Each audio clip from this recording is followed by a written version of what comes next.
Tony D and Little Joan with a screenwriter's rant on Heretic, starring Hugh Grant and two lovely young actresses as naive Mormons who get pulled into his house where he's going to do terrible things. Smash like and subscribe. Thank you for smash liking and subscribing. Check out my books, links in the description.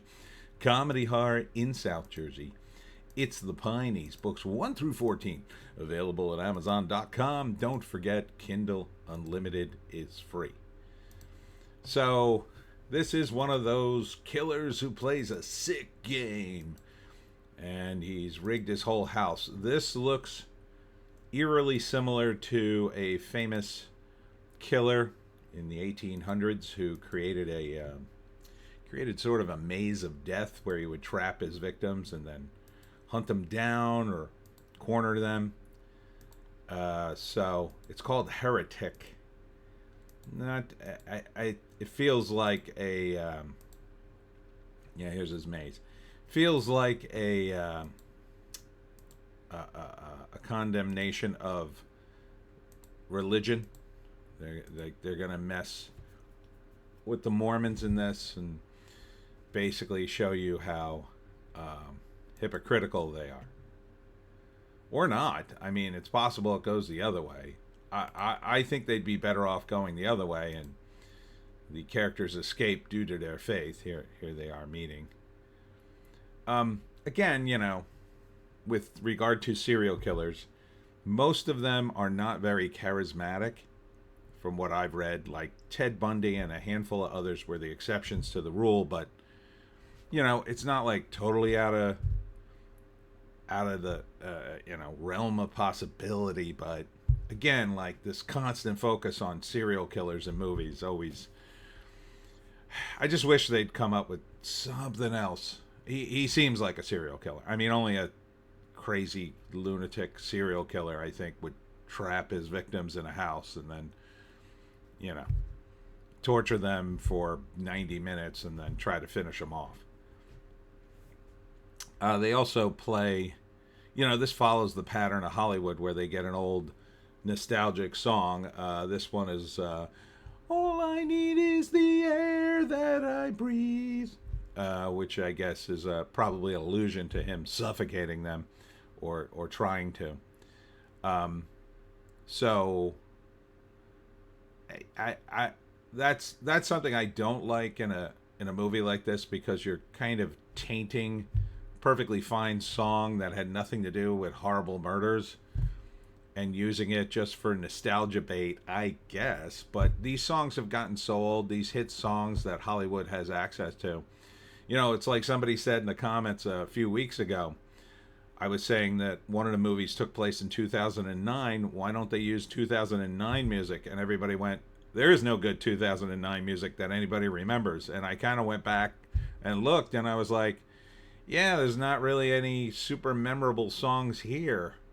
So we seem to be kind of bastardizing our own culture in a way by doing stuff like this.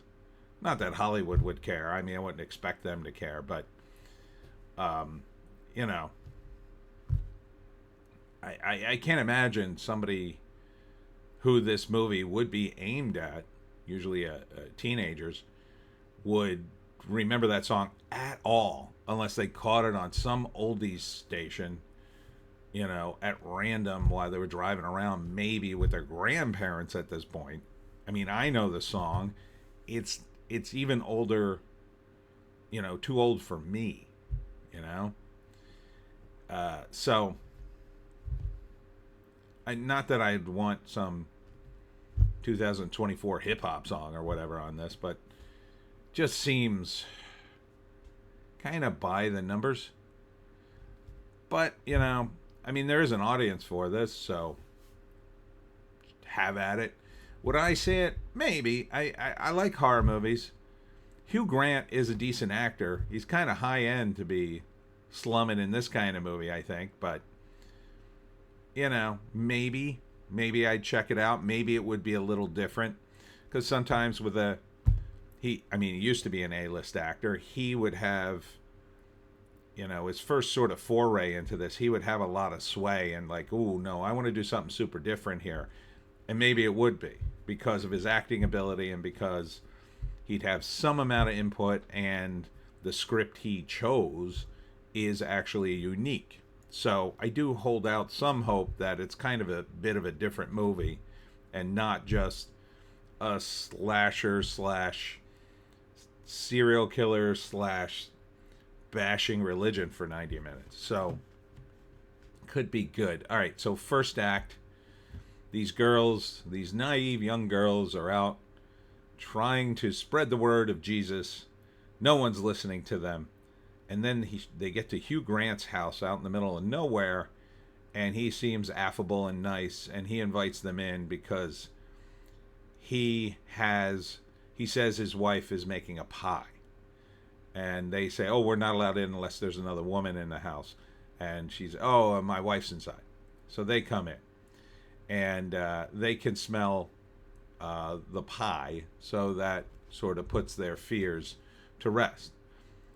But then he goes to check on the pie and his wife, who they haven't met yet, and the girl looks down and sees that he's burning a candle that says blueberry pie, indicating that it's all a ruse. So I guess the moment Hugh Grant, crazy serial killer, gets a knock on the door, he instantly lights that candle and says, okay, I gotta lure some victims in with this blueberry pie scheme. Now, I don't know. Did he know these two girls were gonna knock on his door? Was he like following them around the neighborhood and saw them and then set this up? Or does he do that for every, what if it had been, I don't know, local landscaper guy? Hey, dude, was wondering if you want me to trim the bushes around here or give you a good rate. And then, his pitch of like, oh, come on in. My wife has blueberry pie. Probably be like, dude, I don't have that kind of time. I'm on a clock here. But, so then the second act is they realize he's not what he seems. They try to leave. The door's been locked, of course, and the house is all, sealed now, because he's one step ahead of them, 10 steps ahead of them. And then they go into another room, and he says, okay, there's two doors here. There's belief and disbelief. And you could choose which one to go out. And, he's going to play some game with them where he toys with their, emotions and religiosity and tests them. At the same time, I assume he's planning to kill them, because I sincerely doubt he would, even if they passed the test, that he would go, oh, you passed the test. Well, that was surprising. All right, well, we'll see you. Because they'd go right to the police. So he's going to create all sorts of elaborate traps, and they're going to have to figure them out, and maybe one of them dies. I'm guessing the brunette dies and the girl with the glasses lives, because she seemed to be in the trailer longer. I mean, that would make it more, that would raise the stakes. And the third act, the girl with the glasses gets away, and or it could be a fake in the trailer, but the girl in the glasses gets away. Maybe she murders Hugh Grant in order to escape, right? Like, Hugh Grant confronts her at the end, and then she stabs him or something, and he laughs, and that proves you're not very religious or something. So it's called Heretic. I assume that we'll get some sort of background on Hugh Grant's character, who maybe is some kind of religious studies guy, or a guy who used to be in religion and now he hates it for some reason, possibly because his beloved wife wasn't given some kind of religious dispensation towards the end of her life, and she was very religious, and they cut her off, or said she's going to hell, or for some piddling rule in religion that he resents them for. Something like that. All right, let's read the write-up. From writer-directors Scott Beck and Brian Woods, starring Hugh Grant, Sophie Thatcher, and Chloe East. Heretics. Okay. Not much of a write-up there. No. I would like to see the write-up here. IMDb. Here we go. IMDb. Heretic. Am I spelling that right? Heretic. There we go. Okay. Plot under wraps. Rumored to follow two young women of religion who are drawn into a game of cat and mouse in the house of a strange man. Well, that seems pretty obvious from the trailer. There's the blueberry pie candle, so they even put that on the poster.